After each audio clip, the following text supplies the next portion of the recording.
మొంతా తుఫాను ప్రభావంతో హైదరాబాద్ కూడా ఎడతెరిపి లేకుండా వర్షాలు కురుస్తున్నాయి. ఈ వర్షాలు కురవడం వల్ల నిన్న సాయంత్రం నుంచి ఇప్పటిదాకా కురుస్తున్న వర్షాల వల్ల చాలా ఇబ్బందులు ఎదురవుతున్నాయి.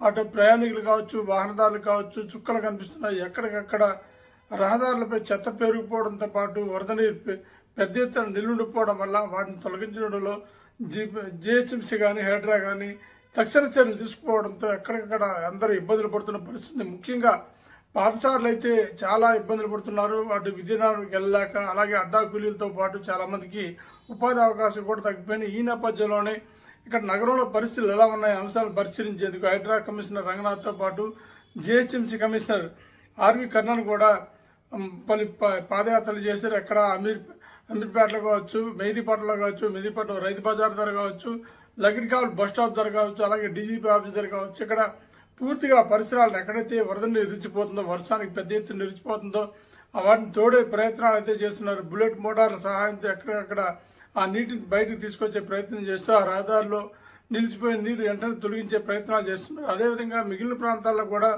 హైడ్రా సిబ్బంది కావచ్చు, లేదా జిహెచ్ఎంసీ సిబ్బంది కావచ్చు, అక్కడ ఎమర్జెన్సీ బృందాలు ఎక్కడికక్కడ ప్రతి డివిజన్కి ఇప్పటికే కొన్ని రకాల యంత్రాలను అందుబాటులో ఉంచారు. కాబట్టి వాటి సహాయంతో ఎక్కడికక్కడ తొలగించి ఏర్పాటు చేస్తున్నారు. అదేవిధంగా వర్షాలకు ఎక్కడ కూడా ఎలాంటి అవాంతరాలు ఏర్పడకుండా ఉండేందుకు తక్షణ చర్యలు కూడా తీసుకునే ప్రయత్నం చేస్తున్నారు. ఇందులో భాగంగానే ఈరోజు జిహెచ్ఎంసీ కమిషనర్, అదేవిధంగా హైడ్రా కమిషనర్ ఈవేళ పర్యటన జరిపి ఎక్కడెక్కడ పరిస్థితులు సమీక్షించారు.